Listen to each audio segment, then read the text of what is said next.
Ramji Rao സ്പീക്കിങ്ങിൽ preview show ഇട്ടിട്ട് അവരെല്ലാവരും ഈ ചെക്കിംഗ് ആണ്, പ്രൊഡ്യൂസർ, ഡയറക്ടർ, ബാക്കിയുള്ള എല്ലാവരും ഈ സിനിമ കാണാൻ വരുന്നവരുടെ മുഖവും അവരുടെ ഭാവങ്ങളും. അത് കഴിഞ്ഞിട്ട് ഭയങ്കര നിരാശയായിരുന്നു എല്ലാവർക്കും. കുറെ കുട്ടികളുണ്ടായിരുന്നു, അവരൊരിക്കൽ പോലും ചിരിച്ചില്ല. അവർക്ക് മനസ്സിലായില്ല ഇത് അങ്ങനെയാണ്. ഓണത്തിന് റിലീസ് ചെയ്യാതെ ഓണത്തിന്റെ 2 ആഴ്ച മുമ്പ് റിലീസ് ചെയ്തത്. ആ ഒരു ആത്മവിശ്വാസം നഷ്ടപ്പെട്ടിട്ടാണ്. ആ പിള്ളേരും ചിരിച്ചില്ല, പലരും ചിരിച്ചില്ല. ഇതെന്തോന്നത് ഒരു റാംജി റാവു എന്തോന്നൊക്കെ പറഞ്ഞിട്ട് പിൽക്കാലത്ത് അത് ഗംഭീരമായി. അപ്പൊ അതിന്റെ കൂടെ ഒരു അനുബന്ധ കഥ എന്ന് പറയുന്നത് ഇതാണെങ്കിൽ പ്രിവ്യൂ ഷോസ് മദ്രാസിൽ എപ്പോഴും നടത്തും. 2 റിലീസിന്റെ ഒരു 3 ദിവസം മുമ്പ് എല്ലാ അതിന് പ്രിവ്യൂ തിയേറ്റേഴ്സ് ഉണ്ട്. അവിടെയാണ് ഈ തെലുങ്ക്, കന്നഡ, തമിഴ് ആൾക്കാരും കൂടെ വരും. നല്ല മലയാളം സിനിമയാണെങ്കിൽ റൈറ്റ്സ് കച്ചവടം നടക്കും. അപ്പോൾ ഇങ്ങനെ സിനിമ തുടങ്ങി. അപ്പോൾ അവിടെ ഒരു നായർ, അദ്ദേഹത്തിൻ്റെ family, mister Nair and family, അവർ താമസിച്ചേ വരുത്തുള്ളൂ. അവർ ജോലിയെല്ലാം കഴിഞ്ഞ് താമസിച്ചേ വരുത്തുള്ളൂ. താമസിച്ച് വരുമ്പോൾ കംപ്ലീറ്റ് ഇരുട്ടായിരിക്കും. അപ്പം തന്നെ ആളുകൾ ചിരി തുടങ്ങും. ഇവരുടെ തപ്പി ഒരാളുടെ മടി കയറിയിരിക്കും. അപ്പോൾ ഭയങ്കര ചിരി. അപ്പോൾ ഈ കാണാൻ വന്നിരിക്കുന്ന ആൾക്കാർക്ക് ഇതറിഞ്ഞൂടല്ലോ. അവര് പടത്തിനകത്ത് കോമഡിയാന്ന് വിചാരിച്ചിട്ട് ഒരേ സിറപ്പ് ഡയലോഗൊന്നും അവർക്ക് മനസ്സിലാകുന്നില്ല. അങ്ങനെ ഒരുപാട് ആർട്ട് ഫിലിമൊക്കെ വൻ വിലയ്ക്ക് മേടിച്ചോണ്ട് പോയിട്ടുണ്ട്. പിന്നെ അവിടെ ഈ ഒരൊറ്റ ഷോയ്ക്കാണല്ലോ ചിരി. മിസ്റ്റർ നായരും വൈഫും വരുന്നത്. അതൊന്നും ഏതാണ് ഓടുന്നത് ഏതാ ഓടാത്തതൊന്നും നമുക്ക് ഒരിക്കലും ജഡ്ജ് ചെയ്യാൻ പറ്റത്തില്ല. ഇപ്പോഴും സിനിമ സ്റ്റീവൻ സ്പിൽബർഗ് ഒക്കെ എൻ്റെ അടുത്ത് പറഞ്ഞു, ഐ കാൺ ജഡ്ജ് എന്ന് പറഞ്ഞു. കാര്യം അങ്ങനെ ഒരു ഫോർമുല ഇല്ലല്ലോ. കാര്യം എന്ന് പറഞ്ഞു കഴിഞ്ഞാൽ അത് ലോകത്തിലെ ഏറ്റവും നല്ല എഡിറ്റേഴ്സ്, ലോകത്തിലെ ക്യാമറയെക്കുറിച്ച് അറിയാവുന്ന ഏറ്റവും വലിയ ആൾക്കാർ, അഭിനയത്തെക്കുറിച്ച് അറിയാവുന്ന ആൾക്കാർ, പിന്നെ സ്ക്രിപ്റ്റിനെ കുറിച്ച് അറിയാവുന്ന ആൾക്കാരാണ് പിന്നെ നൂൺ ഷോയ്ക്ക് ഇരിക്കുന്നത്, തിയേറ്ററിൽ വന്നിരിക്കുന്നത്. ബാക്കി നമുക്കൊന്നും അറിഞ്ഞൂടാ. പോരാ, കുറച്ച് അവര് തീരുമാനിക്കണം. അല്ല നമുക്കെന്തറിയാം.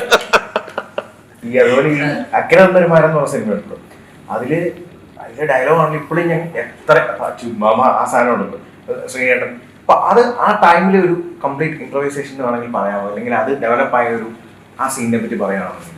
അല്ല, അത് എഴുതിയത് തന്നെയാണ്. അത് ആ അറബ് വാക്കെല്ലാം ശ്രീനിയാരത്വമെന്നൊക്കെ മനസ്സിലാക്കി എഴുതിയത് തന്നെയാണ്. പക്ഷേ ഇങ്ങനെ വരുമെന്നുള്ളത് നമ്മൾ പ്രതീക്ഷിച്ചില്ല. ഈ എല്ലാ കാലത്തും ഉള്ള ഒരു തമാശയാണ് എന്ന് വരുന്നത് നമുക്ക് അറിഞ്ഞൂടായിരുന്നു. അപ്പോൾ അവിടെ വെച്ചും നമ്മളെല്ലാം ഭയങ്കരമായിട്ട് ചിരിച്ചു, ശരിയാണ്. പക്ഷെ അത് അതിൻ്റെ ഓരോ കടകൾക്കൊക്കെ പേരിട്ടിരിക്കുന്നു, കിമാത്തി അൽബാനി എന്ന് പറയുന്നത്.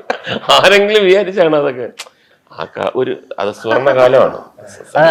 പറയുന്നുണ്ട്, വരുന്ന വഴിക്ക് ചായ കുടിച്ചു എന്ന് പറയുമ്പോ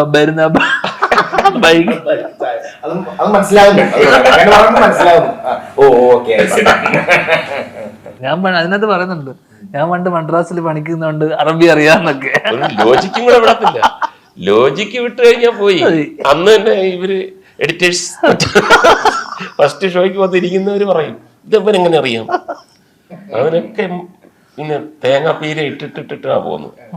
അതുകൊണ്ട് ആർക്കും ഒരു സംശയമില്ല. തായ്ലാൻഡ് വാരണാസിയൊക്കെ ട്രിപ്പൊക്കെ പോകുന്നതല്ലേ, ഭയങ്കര എക്സ്പീരിയൻസ് ആക്ച്വലി എങ്ങനെയുണ്ടായിരുന്നു? അതിൽ ഏറ്റവും ബെസ്റ്റ് എന്ന് ചെയ്യുന്നത് എനിക്ക് ഏറ്റവും ഇഷ്ടപ്പെട്ട സ്ഥലം കേദാർനാഥാണ്.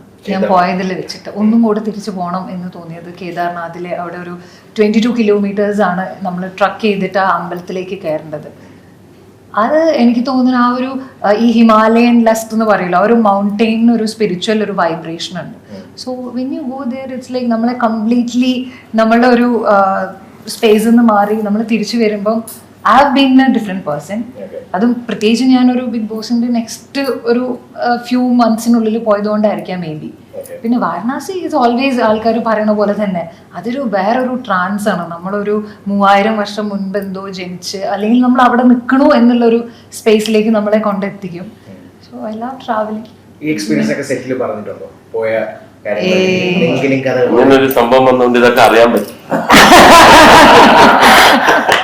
ഞാൻ ഡാൻസ് പഠിക്കുന്നതിന്റെ ഗ്രൂപ്പ് ഡിസ്പ്ലേ. ഓക്കേ. ശരി സാർ. അല്ല വി വർ റിയലി ബിസി. മറ്റേ ഡാൻസിന്റെ സ്റ്റെപ്പ് ഒക്കെ പഠിക്കണതിൽ ഭയങ്കര ബിസി ആയിരുന്നു ഞങ്ങൾ എല്ലാവരും. കാരണം നല്ല കോർഡിനേഷൻ ആയിരുന്നു ഞങ്ങൾക്ക്. ഞങ്ങളെന്തിനും ഫ്രീ ആയിരുന്നു.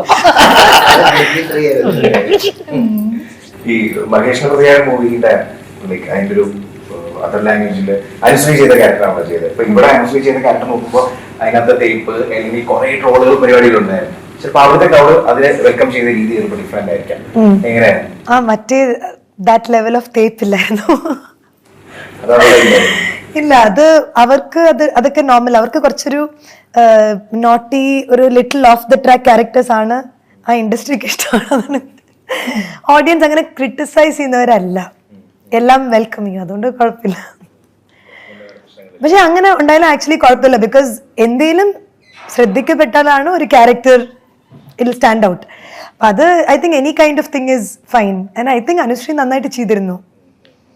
അത് കുറച്ചുകൂടെ മാറ്റിയ ക്യാരക്ടർ സെയിം അല്ല, കുറച്ചുകൂടെ ലോങ്. ഇത് വേറൊരു ബാക്ക് സ്റ്റോറി, അത് കഴിഞ്ഞിട്ട് തിരിച്ചു വരും. സോ എക്സാക്ട്ലി സെയിം ക്യാരക്ടർ അല്ല. അതിനകത്ത് നമ്മൾ മിസ് ചെയ്യുന്ന രണ്ടുപേരുണ്ട് കേട്ടോ. ജോണി ആന്റണിയും സുരേഷ് കൃഷ്ണയും രണ്ടുപേരും വളരെ ഗംഭീരമായിട്ടുള്ള റോള് ചെയ്ത രണ്ടുപേരാണ്. ഈ കഥാപരമായിട്ട് തന്നെ എനിക്ക് തോന്നുന്നു ജോണി ആന്റണി ഒരു അങ്ങനെ വ്യത്യസ്തമായ ഒരു റോളാണെന്ന് ഞാൻ പറയുന്നില്ല, ഹ്യൂമറസ് ആണ്. എന്നാൽ സുരേഷ് കൃഷ്ണ എനിക്ക് തോന്നുന്നില്ല ഇങ്ങനെ ഒരു ഡോൺ, അതും ഹ്യൂമറസ് ആയിട്ടുള്ള. അദ്ദേഹം സീരിയസ് ആയിട്ടാണ് ചെയ്യുന്നത്, നമുക്കെല്ലാം തമാശ.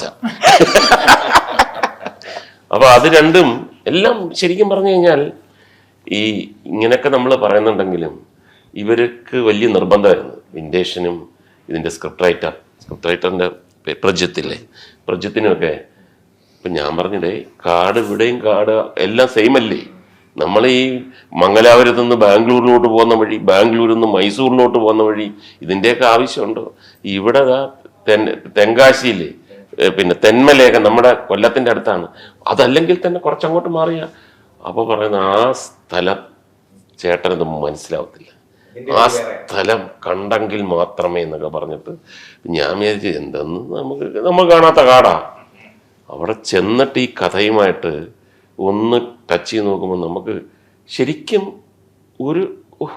ഇവിടെ കാണാം നമ്മൾ വന്ന് അകപ്പെട്ടു പോയാൽ കാര്യം ഇങ്ങനെ കണ്ണെത്താത്ത ദൂരത്ത് ഇങ്ങനെ കിടക്കാണ്. ഒരു വിജനമായിട്ടുള്ള ആ കാറ്റിനും ഒരു ചെറിയ ഭീകരതയുണ്ട് അടിക്കുമ്പം. അതിൻ്റെ കൂട്ടത്തിൽ അങ്ങനെ ഒരു സിറ്റുവേഷനാണെങ്കിൽ അപ്പോൾ അതൊക്കെ ഒരു സെലക്ട് ചെയ്തതും അവിടെ കൊണ്ട് തന്നെ ഷൂട്ട് ചെയ്തതും ഒക്കെ വളരെ ചില സ്ഥലത്തൊക്കെ നമ്മൾ കാർ ജീപ്പ് കൊണ്ട് നിർത്തി രാത്രിയിൽ വഴിതെറ്റി നിൽക്കുമ്പോഴത്തേക്ക് ഒരു ജംഗ്ഷനാണ്, അവിടെ ചായ കുടിക്കുന്ന ആൾക്കാർ അടുത്തടുത്തടുത്ത് വന്ന് നമ്മളെ ഇങ്ങനെ നോക്കുമ്പം പെട്ടെന്ന് നമ്മൾ ഒറിജിനലിലോട്ട് പോകും. ഷോർട്ടാണ്. അപ്പൊ അങ്ങനെ ഒരു സിറ്റുവേഷനിൽ നമ്മൾ ഒരു പ്രതീക്ഷയില്ലാത്ത, നമ്മളെ ഭാഷ പോലും അല്ലാത്ത കന്നഡക്കാർ വന്നിട്ട് പിന്നീട് ഒരു ആക്രമിക്കാൻ വേണ്ടി വരുന്നതും രക്ഷപ്പെടുന്ന ഇതൊക്കെ അവരുടെ ജീവിതത്തിൽ നടന്നത് കൊണ്ടാണ് നമുക്ക് കുറെ കൂടെ റിലേറ്റ് ചെയ്യാൻ പറ്റുന്നത്. അല്ലെങ്കിൽ ഒരു കഥാപാത്രം. പക്ഷെ ഇത് പ്രജിത്ത് പറഞ്ഞു ഇത്രയും അല്ല, കുറെ കൂടെ നടന്നു. നമുക്ക് അത്രയും ഒറിജിനലായിട്ട് നമുക്ക് എടുക്കാൻ പറ്റത്തില്ലല്ലോ, ഇവർക്കല്ലേ അനുഭവം ഉള്ളത്. അപ്പോൾ അതിൻ്റെ ഒരു പ്ലസ് പോയിന്റ് സൂപ്പർ സിന്ദഗിക്കുണ്ട്, അത് സംശയമില്ല. ഒരു പുതിയ അഭിനേതാക്കൾക്കും ഇങ്ങനെ ഒരു അനുഭവം വന്നപ്പം ഡെഫിനറ്റ്ലി ആ സ്ഥലത്തൂടെ സഞ്ചരിക്കുമ്പോൾ ഒരു പ്രത്യേകത ഉണ്ടാവും. Thank you very much.